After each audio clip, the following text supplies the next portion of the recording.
Hello everyone, Dr. Sarah Donovan here to talk about Writer's Workshop. So there's Writing Workshop, and so the focus is on writing, and there's Writer's Workshop, which is what you read about in Penny Kittle's book right beside them.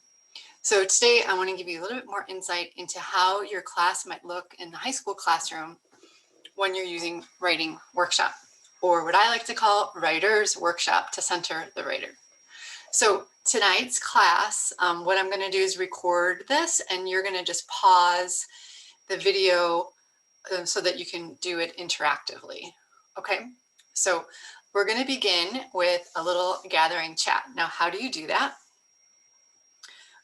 Everyone should have access to commenting. So you would just select this, comment, and if you are not logged in, then you should say your name. So I'll say Sarah D.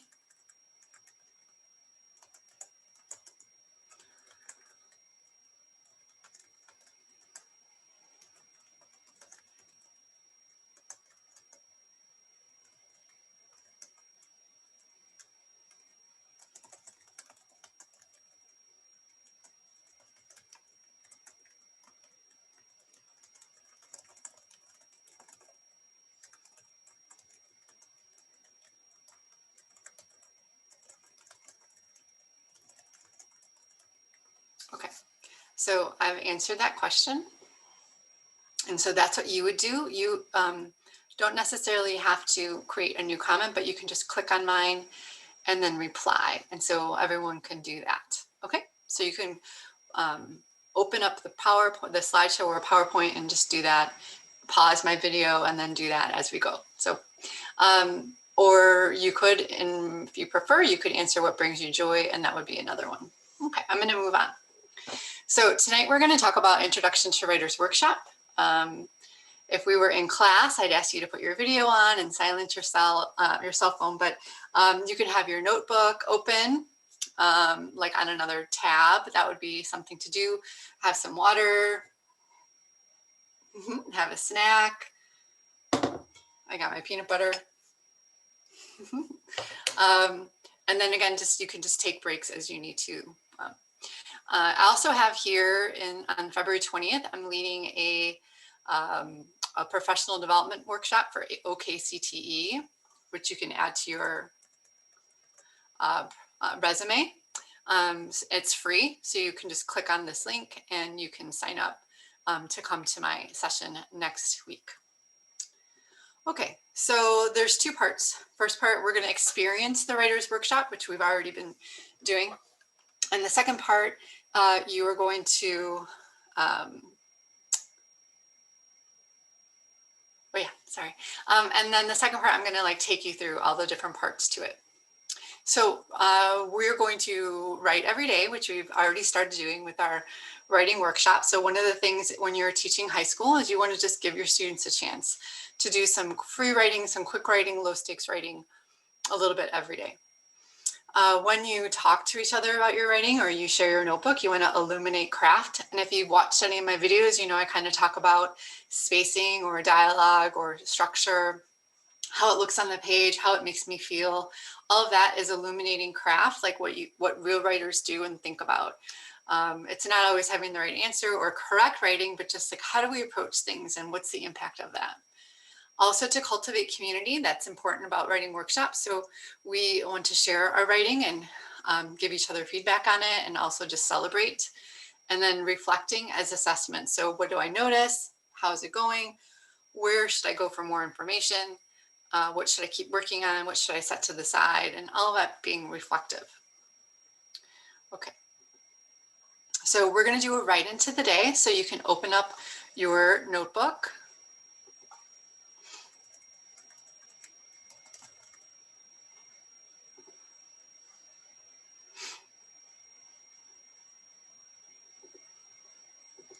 Okay, so there's my notebook.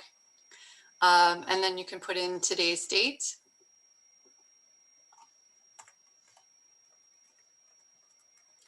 And we're going to do a quick write-in.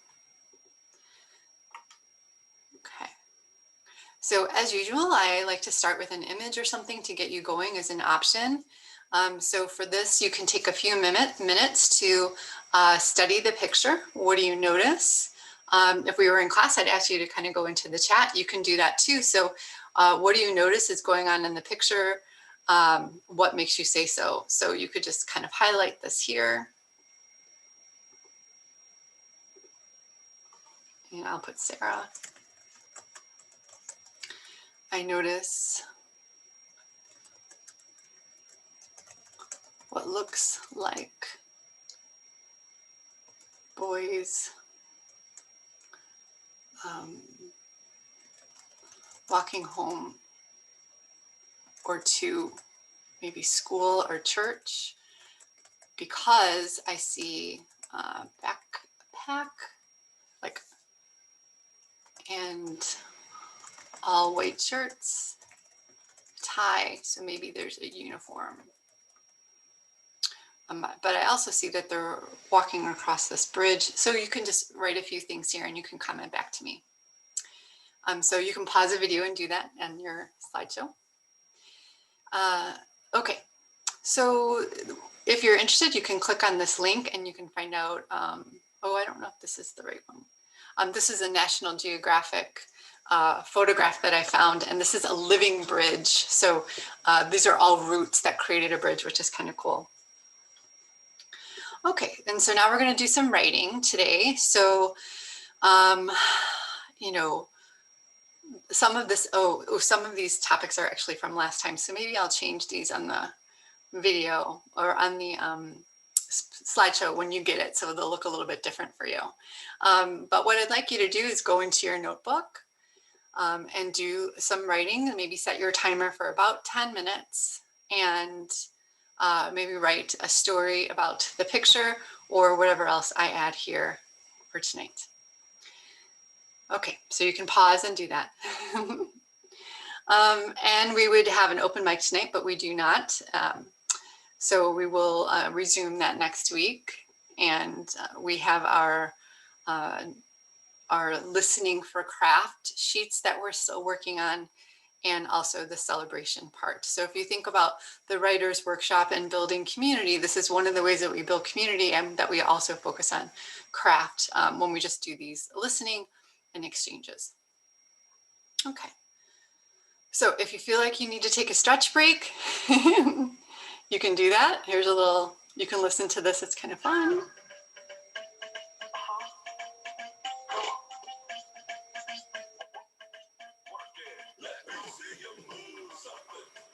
Yeah, you feel it? You want to do it? Okay, so you can listen to that as much as you wish and then move on. All right, so now we are in the second part of our evening together. And this is what is Writers Workshop in the high school classroom. So when you are teaching, like, how do you do that when you have your students? Hopefully you would see your students every day for 50 minutes or maybe 90 minutes, depending on your class. And how do you organize your time around the writing? And so there's really four kind of parts to Writers Workshop. One, you have to do some preparation ahead of time, preparing a lesson. Gathering materials are great examples of writing that you want to share with your students. Two is a mini lesson, so you sort of start class with a mini lesson. Three is that you're doing independent practice or conferring, and four is sharing. So it might look like this. You can see how you're going to manage your time. In the mini lesson, the teacher teaches or reviews a skill or strategy, and that's only 10 to 15 minutes. So it's really short. It's let me just show you how to do something and give it a try. So that's that modeling. Then most of class time is independent practice and conferring. So then you tell your students to go to whatever they're working on. If they're working on a biography or an essay or an analysis or a poem or whatever they're working on in your class, they have time to work on it and hopefully use the mini lesson that you just taught them. While everyone is writing, you are going around and talking to the students saying, read your paper to me or read your poem to me. Let me hear what so you become a co-writer and you mirror back what you hear that they're working on, and give them some tips or point them to a mentor text, maybe a great poem that might inspire them, or an example of an argument from the New York Times, or a video speech or something like that to help them. So while everyone's working, you're kind of moving from person to person and checking in on them. You might also have people, you might take a small group, or you might take some pairs. And then the last part of class, 10 minutes, is sharing. And so once we all get back together in our space, we're always going to use the last 15 minutes for our open mic or our... So I'm going to take you through a couple of these. So first, the Writer's Workshop, as I said, has these different parts to it. We have the free write, which we've been practicing, the low stakes just do for about 10 minutes. And then you go into the mini lesson, 7 to 10 minutes. So what are you teaching about? Well, why are we writing a narrative? Why are we writing a story? What's the point of stories? So maybe you do a whole lesson about why stories matter, or why arguments matter, or why we have informational pieces, or the value of poetry. You could just do 10 minutes on that. You might bring out a poem and just kind of talk through your thinking, or bring out an essay and an argument or a speech, or even a spoken word piece, or even a song, and help them notice things about the craft, or directly teach them about the craft, directly teach them about some dialogue or sensory language, or even grammar. That's where you might talk about audience and like how this impacts one audience and this impacts another, or just procedures. How do we publish this? How do we work with the website? When students are practicing, they might be beginning a new piece, doing research. They might be reading mentor texts during that half an hour. So not all writing is just writing, like without talking to anyone. We need to do other things. Maybe copy editing, maybe formatting, publishing using technology. And then the last part, the reflection or the sharing, is when they're sharing with one another and you're giving feedback. And that's what we practiced last week or 2 weeks ago, where when you read, how does it impact you? How does it connect to you? What are your favorite lines? Also, the last part might be, what did you work on today? What did you accomplish? What do you need help with? And you as a teacher are always listening for what might be your next mini lesson. What are you noticing in class, so that the next tomorrow or the day after, you can do a lesson based on what you're noticing in the classroom. So if all of your students are really struggling with getting started, the next day, your lesson is on how to get started. Or struggling with dialogue because they're smushing it all together, your next lesson is how to write dialogue. So that's how you decide, and that's how you actually teach writing. Instead of just assigning stuff, you're actually teaching them how to do it. So what might a typical week look like? Well, maybe you do your open write or free write for 5 minutes each day, Monday through Thursday, and then Friday might be a sharing. You have your mini lessons each day.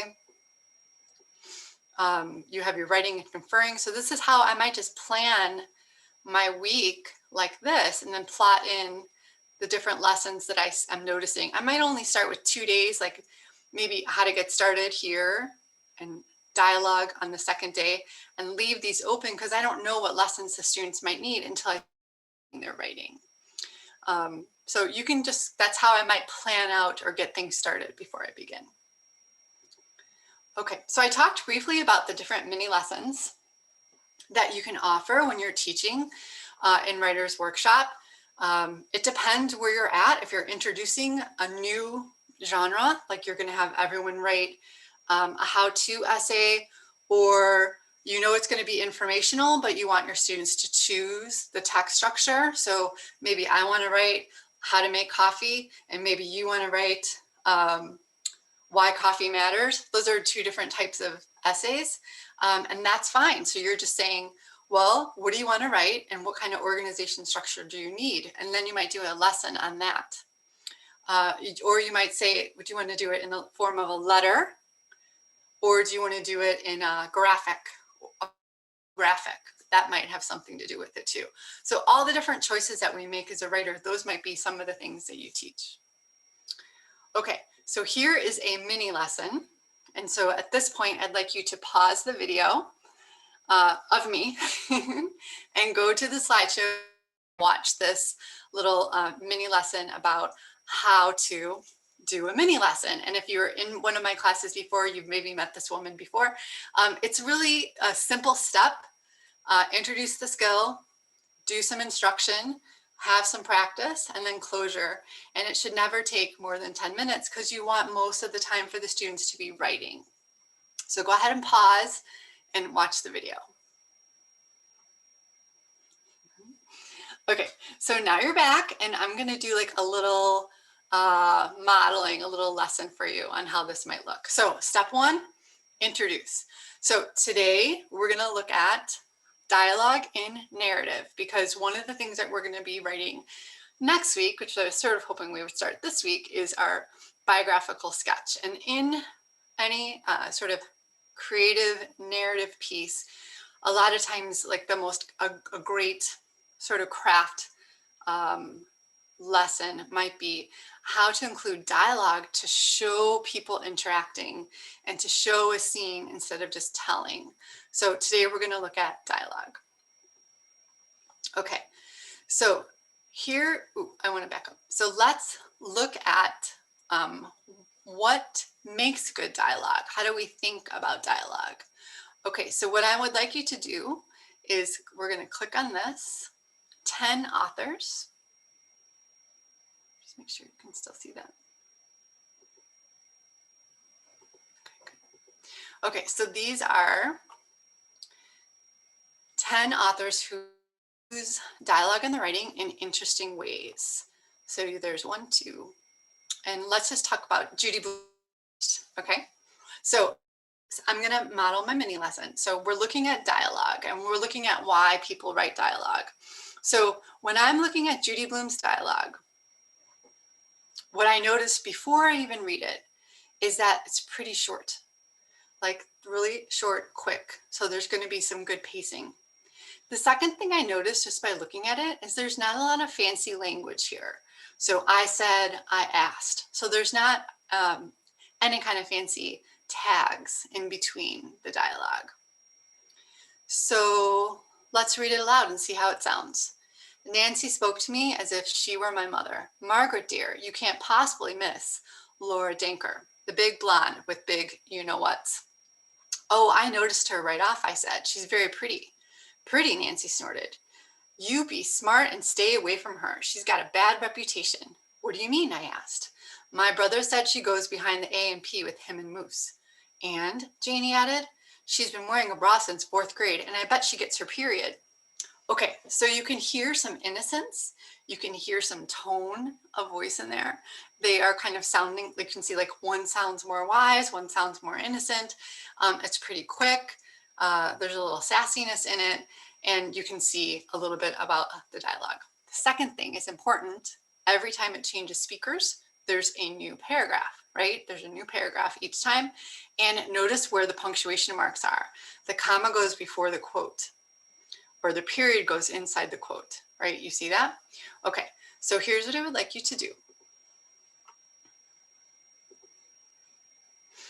Now, I would like you to look at one of the other ones and tell me what you notice about paragraphing, punctuation, movement, gestures, tension, any of the things that you notice in the other 9. So 9, I think, options. So if you click on this link and you see there's 10 authors, I talked about Judy Blume, so I'd like you to pick one other, just pick one other, and tell me what you notice about the dialogue. Okay, so how do you do that? I'd like you to highlight this, and you can put your name. And maybe you're going to look at Jeffrey Eugenides. So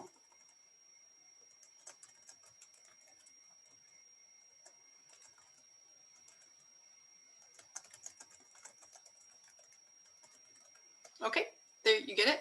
I think I spelled this wrong. Okay, so go ahead and do that. Take a look at the dialogue, and then you can unpause me. Pause me, look at the dialogue, and then come back. Okay. All right, so welcome back. Now, looking at all the things that you noticed about dialogue, paragraphing, the punctuation, the direct quotes, the indirect things, what you notice with you can kind of make a movie in your mind as you're reading the dialogue. If there's tension and character intention, and that maybe it reads something about the setting or the time period or the place. All of those things happen in just a couple sentences of dialogue. So you can see that, right? Okay. If you need to take a break, you can take a break.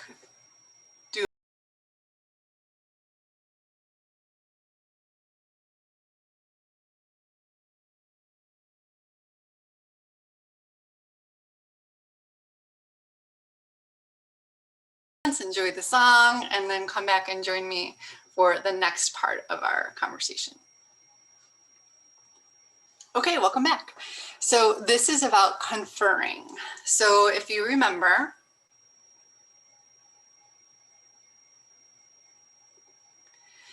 we have preparation, we have the mini lesson, the independent practice, and the conferring. Conferring is having conversations one-on-one with students or with small groups, and the best way is for them to always read it to you. When you're conferring, you're not editing, you're not copy editing, you're just listening for the rhythm and also for the logic and sort of the flow of things. And most often, if the students just read it to you out loud, they're going to catch a lot of it right away. But you're also going to hear what's kind of the first thing that they need to work on. So the conferring is really important. While everyone's writing, you'll go and have just a one-on-one or a small group meeting with some of your students.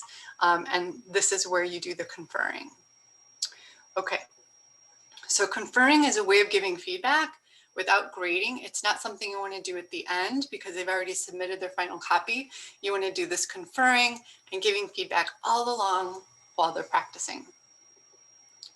So typically, if you ask people how they feel about writing, and we've already gone through this a little bit when I asked you to do that writer self-perception survey, you get a sense of how you feel. Most people feel either really strong or insecure or not confident. And sometimes even people are a little afraid of writing depending on their past experiences. So typically my students, when I start the school year, will say, I don't like writing, or I love writing. I am a writer, or I suck at writing. I can never think of anything to write, or my writing isn't good, or I'm terrible at grammar. Any of these kind of ideas that they have about how they feel about writing. And what's important to think about with this is that because writing is as emotional as it is cognitive, those affective or emotional parts about writing really influence all phases of the writing. If you come to writing not feeling confident, then even starting is going to be difficult. Working through it's going to be difficult. Revising is going to be difficult. Sharing is going to be difficult because your affective feelings are going to be interacting with that every step of the way, the whole process of the writing. And so it's really important to have these more community-based ways of doing assessment to minimize the fear that happens in your classroom. And so the more you're building relationships with your students, just talking about writing in a really low stakes way and having them share writing with each other, it's going to help nurture that affective dimension so that everyone feels a little bit better about it. So this is a 4-step approach, conference-based assessment. So once a student reads you their paper, you first mirror, point, question, and then if you need to teach a new skill to them, because you might have advanced writers who are ready for something fancy, or basic writers who are ready just to really take a look at maybe just paragraphing or just moving the comma inside the dialogue, whatever it is, something small or something big, it's really individualized. So this is conferring as another way of specializing your feedback. So it comes from 2 of my favorite writing teachers, Peter Elbow, which you've already heard of, and Jennifer Jacobson. This 4-step process kind of comes from them. So the first step is mirroring. So mirroring allows the writer to hear how their work is being understood.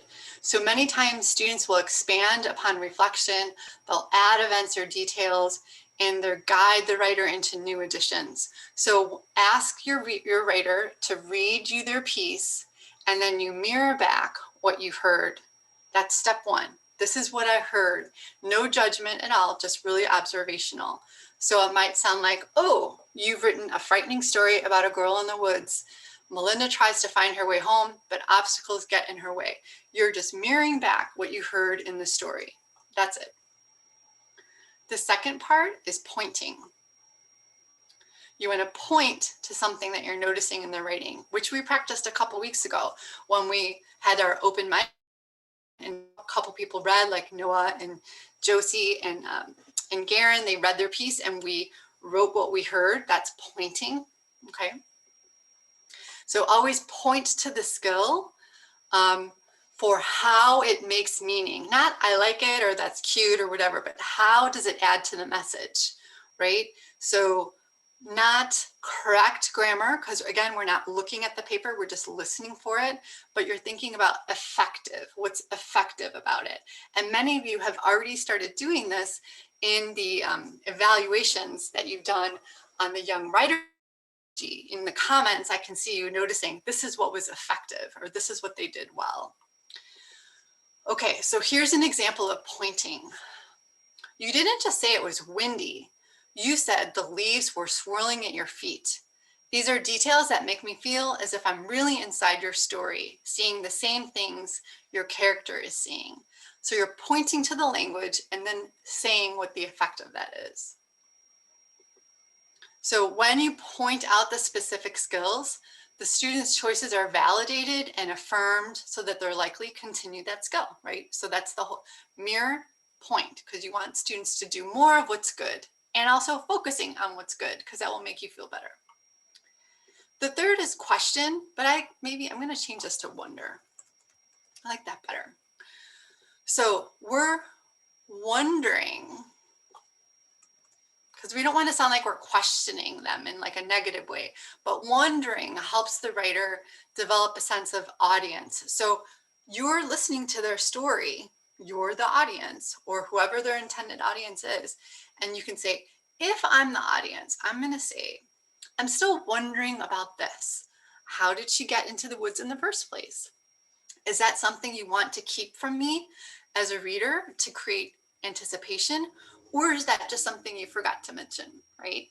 Or someone's writing an argument essay, you might want to say, as a reader, this offends me. Is that what you intended? Or as a reader, this makes me uncomfortable. Is that what you intended, or were you going? If that's not what you were intending, can I give you a suggestion for how you might reword that?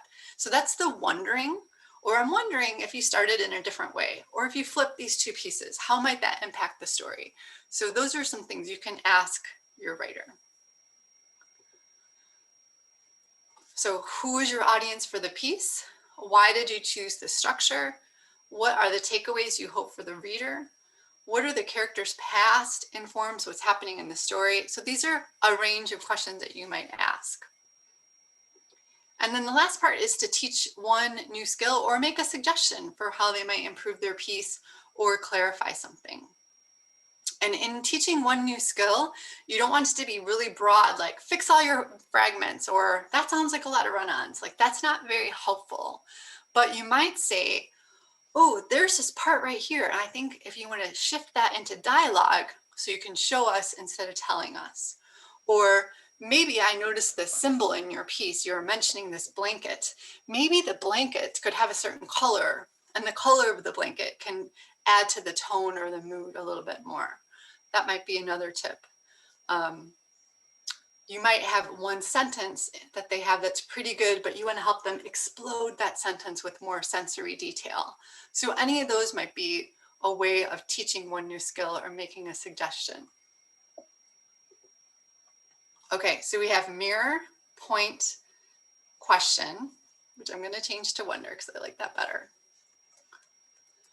And then teach one new skill. So we're going to be practicing this all semester long when we are doing any sort of partner thing. Mirror, point, wonder, teach one new skill.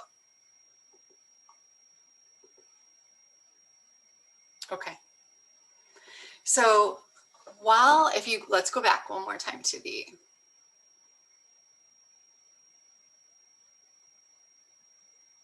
here, sorry.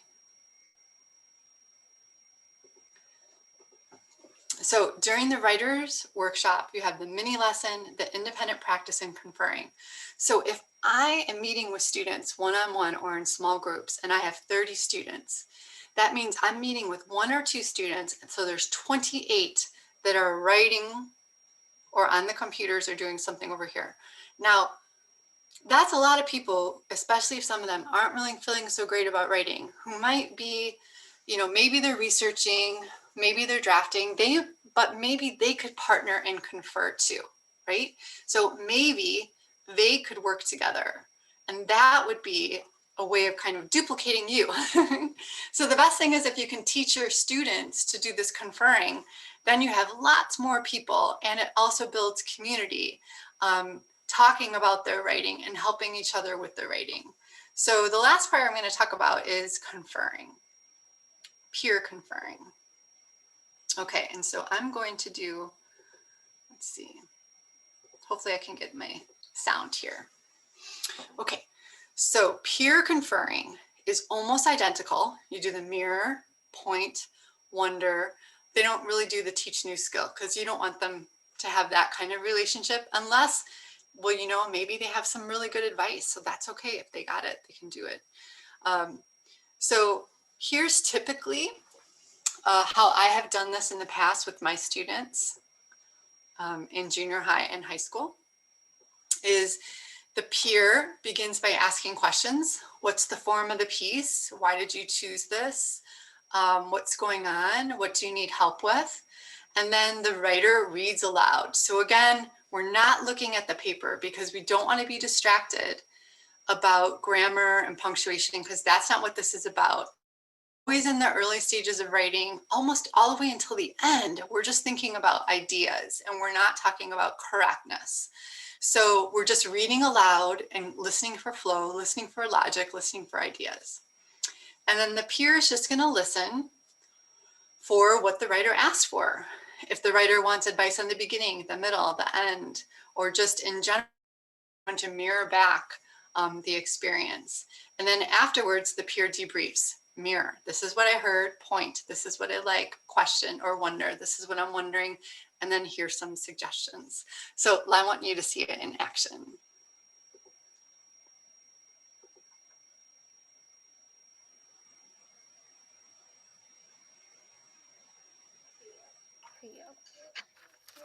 So, what is the form of this piece? So this is a poem. What made you to choose this piece to revise? So it was part of the 30 poems challenge that we did, and I remember that I really liked writing it because it was a story. So yeah. Is there some part in particular you'd like to help with, or you'd like help with? I just think that maybe it could use something a bit more towards the end, or like more details there. Okay. So now I'm gonna read it. In kindergarten, everyone carried precious treasures from the dollar store. Keychains complimentary of a McDonald's Happy Meal. Lip gloss sparkling a deep midnight blue. Library books, glossy pages stained with illustrations flowing with ingenuity. Hand sanitizer cases studded with jewels containing scents sweeter than ambrosia. Plastic ponies' hair untamed, glitter adorning their bodies but tucked away, out of sight, waiting for their masters of play. Until greed seeps through the eyes of innocent dreams and wishes. Careful tiptoes of dainty feet are heard, the delicate fingers of a thief, weaving webs of deceit and strands of stress. Pickpocketing her fellow students, coming home with stolen souls and pieces of playfulness in her back pocket. And they were left unburdened, lighter. The expert thief was never caught, for I hid in my lair of pride. Anxiety, panic, acceptance, the never-ending cycle of lost thoughts. Stealing soothed a calm storm inside, kept my desire raging, kept my longing aching, and kept my heart burning with a fire I couldn't control. It couldn't be wrong. It couldn't tear down the walls of pride and self-esteem, could it? It couldn't forge insecurity and fuel rumors, could it? It couldn't fill hearts with vengeance and revenge, could it? Was it wrong? But was it? Wow, awesome. Thank you. So, I think that, so what I've heard, I think this piece is kind of about like from when you were young, you had like dollar store Yeah. things and these simple things that you had joy with, and then Reader. as like time passed, you kind of had like your want became greater and like Yeah. pride and everything. And I think it's like kind of your young, you should like stay with your young self, like innocent self, yeah. And then now here's some like things like, Yeah. oh, you were saying like how you were in trouble with like the ending. Yeah. I think so. You ended with like questions, right? I did, but I feel like maybe it was too much as I was reading it. I couldn't tear down walls of pride. Maybe I could. I mean, maybe you could have like one more sentence how like answering that question. Sure. Like, since you've grown older now, you could say like, I did tear down those walls, or like. Okay. So like maybe I did tear.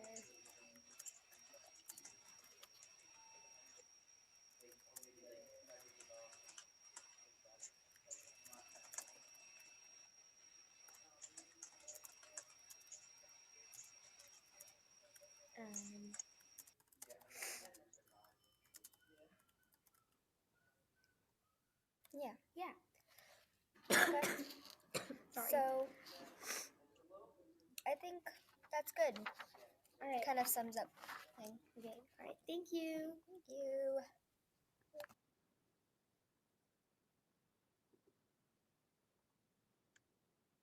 Okay, here's a video if you need to do any stretching. So go ahead and play if you want to do that.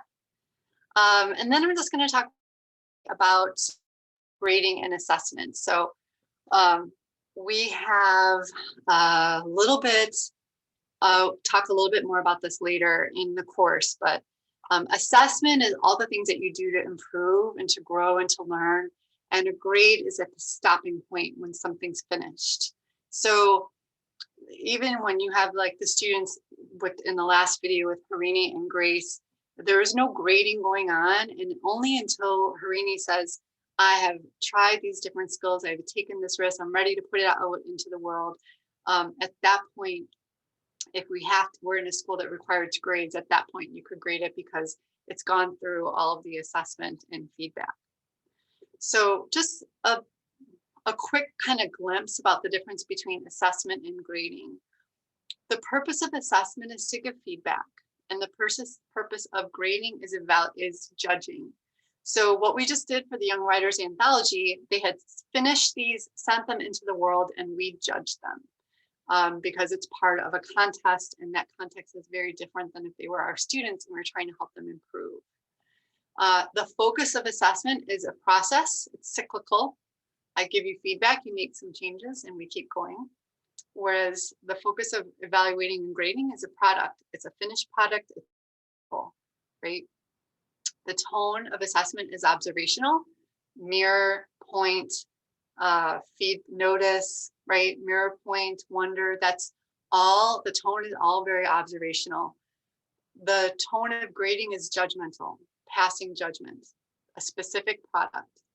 The agents in assessment can be the teacher, the students, the peers. Everyone's reflecting and adjusting. The evaluation is typically the teacher. It's typically one person making a judgment, or sometimes the state of Oklahoma. The form of assessment, written, verbal, comments, compliments, suggestions. Everyone's doing it. You can do it in conversation, in writing, in sticky notes, and comments, whatever, okay?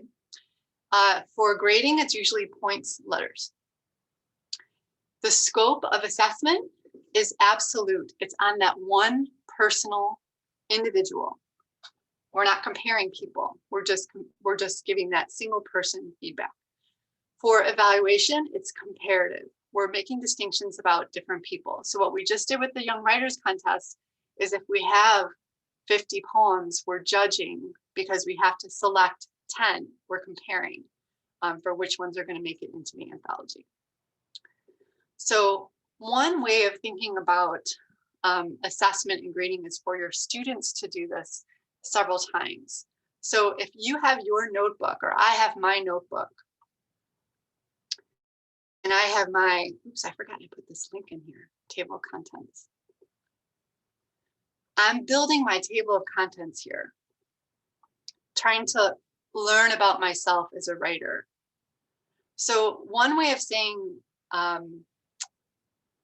for evaluating, if we can at certain points take a step back and make a judgment about where we're at and how we're developing. So you can see this student has their notebook, and you can make some judgments about, it's kind of observational, but you're also sort of judging so that you can decide what to do next.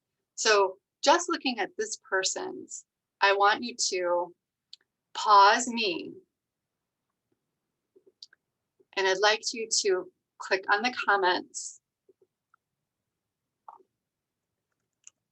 and tell me what you notice about this writer. What you notice about this writer.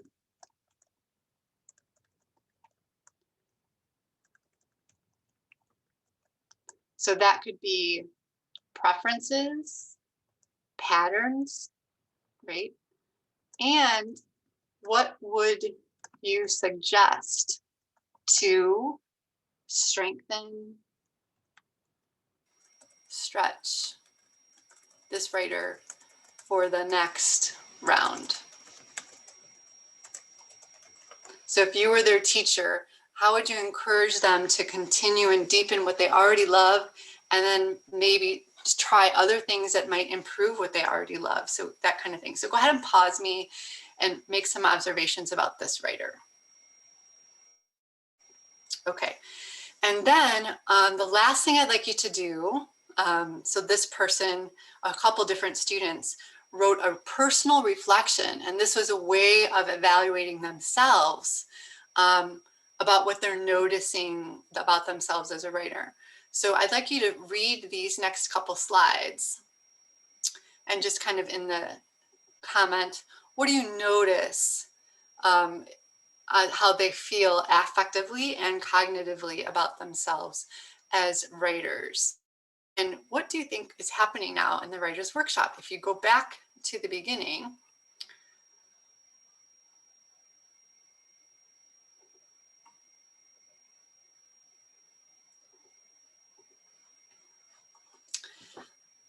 that they're writing every day, they're illuminating craft, they're cultivating community, and using reflection as assessment. Are you noticing that that's happening in their comments, their reflection comments at the end here?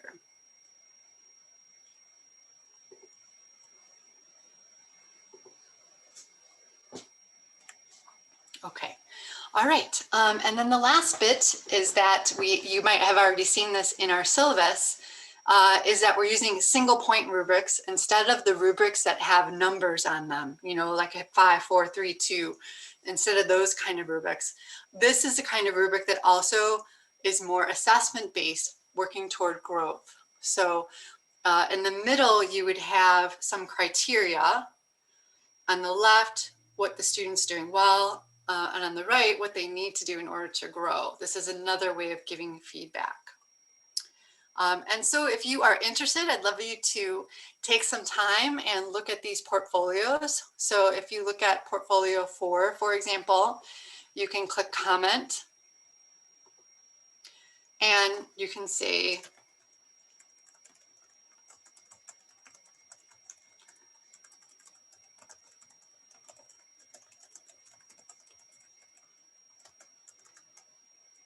I'd like you to try for me to do like what you noticed, maybe point to something, and then what are you wondering about? So these are examples of work that my students have done, junior high students at like 8th grade. So take a look at one of them, one of the portfolios, and in the comment, you know, what are you noticing in the portfolio? Maybe about craft or about structure or about style or voice. Just kind of do some observation with that. And then you can write your comments in here. Okay, that's it. So I'm sorry that we were not able to meet together tonight for class, but I hope that this has given you an opportunity, maybe at your own pace. You can, click on the slides and spend a little bit extra time with something, take a break when you need to, do a little dance, do a little yoga, write some comments in there, and then you can also get some writing done. And then we'll just, continue with our class next week. So I hope that you're all well, and I'm thinking of you, and I miss being with you tonight, but I look forward to taking a look at your notebooks.